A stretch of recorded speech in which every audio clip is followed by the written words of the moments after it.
यहाँ पे सोचना क्या है, रिकवरी फेज। पहले तो हम लोग देखेंगे अवलंबक श्लेष्मणः कर्म अवलंबनम इति। अवलंबक श्लेष्मा का कार्य क्या है? अवलंबनम करना। अवलंबनम नाम धारणम, यानी क्या? धारण करना। किस चीज का धारण करता है अवलंबक? का त्रिकस्य अवलंबनम। त्रिक यानी क्या? जो पेल्विस में त्रिक है वो नहीं, पेल्विस वाली त्रिक अलग है। that is related to sacrum and this is related to shoulder. हृदय से अवलंबनम, हृदय का धारण करना।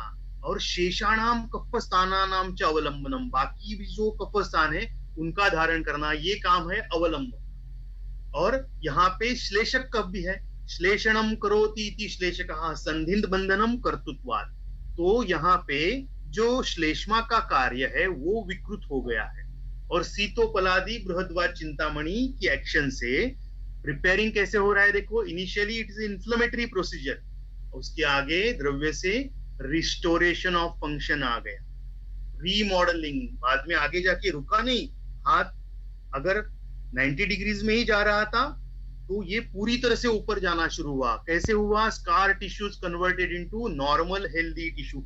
ये कार्य सिर्फ रसायन द्रव्य ही कर सकता है, ताकि कोई और द्रव्य नहीं कर सकता। प्रूव होता है सीतोपलादि चूर्ण इन कॉम्बिनेशन विद बृहद्वाद या फिर सुवर्ण वर्क्स एज रसायन।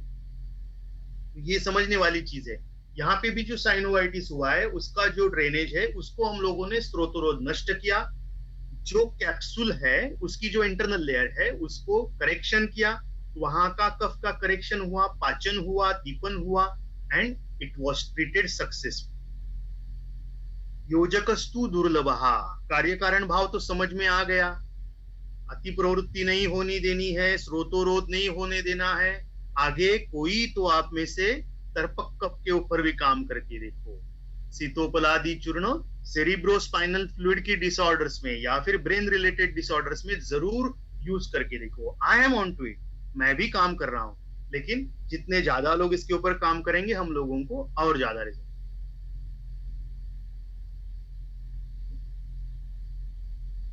आज का प्रॉब्लम कोविड-19। जैसे मैंने कहा फर्स्ट वेव में भी मैंने बहुत काम किया कोविड में, लेकिन तभी सब कंफ्यूजन था।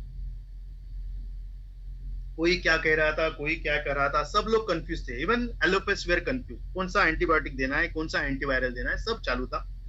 सेकेंड वेव में we got an opportunity. Second wave में बहुत सारी चीजें क्लियर हो गई थी क्या देना है। There was at least a protocol.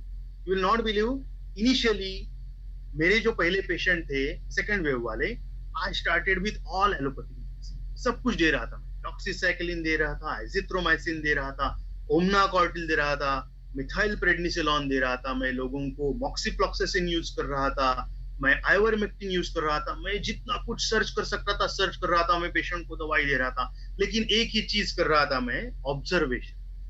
मैं कंटिन्यूस पेशेंट को ऑब्जर्व कर रहा था। On the first day, third day, 7th day, 11th day, 15th day में पेशेंट का CRP, D dimer, neutrophils, lymphocyte सब चेक कर रहा था और मैं उसका सब रिकॉर्ड बना था। और आफ्टर 12, 15, 20 पेशेंट्स के बाद मेरे समझ में आया कि there is no role of antibiotics. Initially it's a viral infection, antibiotic क्यों दे? तो फिर मैंने शुरू किया आयुर्वेदिक मेडिसिन देना। और मैं सीआरपी, न्यूट्रोफिल्स, लिम्फोसाइट तो कर ही रहा था। तो जैसे 7वें दिन समझ में आ रहा था, एचआरसीटी कर रहे थे, अगर ग्राउंड ग्लास ओपेसिटी ज्यादा निकलती थी, मॉडरेट लेवल पे जाती थी, तो हम लोग साथ में एंटीबायोटिक यूज कर रहे थे, हम लोग मिथाइल प्रेडनिसोलोन यूज कर रहे थे। तो धीरे धीरे मिक्सोपैथी हो गई। And I am proud to announce you today, my last 3 patients, मैंने कोई एंटीवायरल फैबीपेराविर नहीं यूज किया, ना उनको एडमिट किया, ना उनको कोई एंटीबायोटिक दिया, ना आइवरमेक्टिन दिया। Last 3 patients were completely treated with Ayurvedic medicines with a proper protocol. First day, third day, 7th day, 11th day and 15th day, just do all the blood investigation, necessary investigation. Unnecessarily ज्यादा investigations मत करो. What is required? See neutrophils, see lymphocytes, see platelet count, very important, see D dimer, CRP levels, LDH levels, and just confirm it. अगर वो नहीं बढ़ रहे हैं, patient का सैचुरेशन नॉर्मल है, टेम्परेचर नॉर्मल है, pulse rate is very important, pulse rate should be normal. Pulse rate बढ़ रहा है, कुछ तो गड़बड़ है। तो you have to follow accordingly, और जब भी ये होगा you can treat the patient normally. क्या यूज किया ट्रीटमेंट में बता दूं? यही यूज किया, सीतोपलादी, स्वर्णमालिनी वसंत, महासुदर्शन काढ़ा, आमपाचक वटी। बस देखो लक्षण क्या है और समझ लो। देखिए कोविड-19 के जो सिम्टम्स है क्या क्या है। एक साइड में what we see, I will say it is pulmonary and non pulmonary. Pulmonary में what we see, cough, breathlessness, hypoxia, fever, anosmia, earache, redness of eye. अन्नवह में क्या देखते हैं, tastelessness, nausea, vomiting, loose motion, thirst, myalgia और venous thrombosis. मुझे लगा अरे ये तो अपने ग्रंथों वाला है, प्राण, अन्न, उदक, रस, रक्त हुआ स्रोतों की दृष्टि बता रहे हैं, और मुझे एक कल्प मालूम है जिसका नाम सीतोपलादी है, ये 5 ही स्रोतों से पे कार्य कर रहा है। श्वास, कास, क्षय, हरम, हस्त, पाद, अंग, दाहजित, मंदाग्नि, सुप्त जीवत्वम, पार्श्व, शूलम, अरोचकम, ज्वरम, ऊर्ध्वगतम, रक्तम, पित्तम, आशुयको होती। तो अगर ये द्रव्य यहाँ पे काम कर रहा है तो क्यों ना यूज करे। तो 100% इसके रिजल्ट्स आ रहे हैं। वापस एक बार समझ लीजिए, आप जरूर इसको यूज कर सकते हैं, लेकिन आंखें खुली रख के यूज करना। You have to continuously monitor the saturation levels, temperature levels, pulse rate. आपको first day, third day, 7th day, 11th day, 15th day उसके ब्लड इन्वेस्टिगेशंस करने हैं। 7th day if possible just do HRCT chest. ये सब करके भी साथ में इफ यू वांट, अगर आपको डर है तो साथ में कोई चेस्ट फिजिशियन का ओपिनियन ले, and accordingly you can treat the patient. Moving ahead, जैसे हम लोगों को पता है अपर रेस्पिरेटरी ट्रैक्ट इन्फेक्शन में सीतोपलादी बहुत अच्छी तरह से काम करता है। स्नीजिंग है, एलर्जिक राइनाइटिस है, घृतपान करो, घृतपान के साथ सीतोपलादी दे दो, बहुत अच्छे रिजल्ट्स आते हैं। शुष्क कास है, साइनोसाइटिस है, श्योर साइनोसाइटिस है, इसको दशमूलारिष्ट, सीतोपलादी, शहद के कॉम्बिनेशन के साथ खिलाओ, बहुत अच्छे रिजल्ट्स आते हैं। Lower respiratory infection, pneumonia, tuberculosis, emphysema, प्राणवः स्रोतसु वृद्धेषु प्राणस्य उदानस्य। हम लोगों के एक श्लोक पढ़ा था, संभिन्न कास स्तवन तुल्य घोषा, निरोति वक्त्रात् सहसा न दोषो, मनीषिभिः कास इति प्रतिष्ठा, प्राणो हि उदानानुगतः, संचारो प्रतिबद्धो भवति, तथा च रसवः स्रोतोरहान रोधान उरः स्थानानां धातूनां पोषणं सम्यक् न भवति। सीतोपलादी कटुतिक्तत्वात् स्रोतोरोध विनाशयति, कफं च हन्ति, तस्मात् कास श्वास आदिषु उपयुक्ता भवति, सौगन्धित्वात् कफस्य दुर्गन्धि हरति।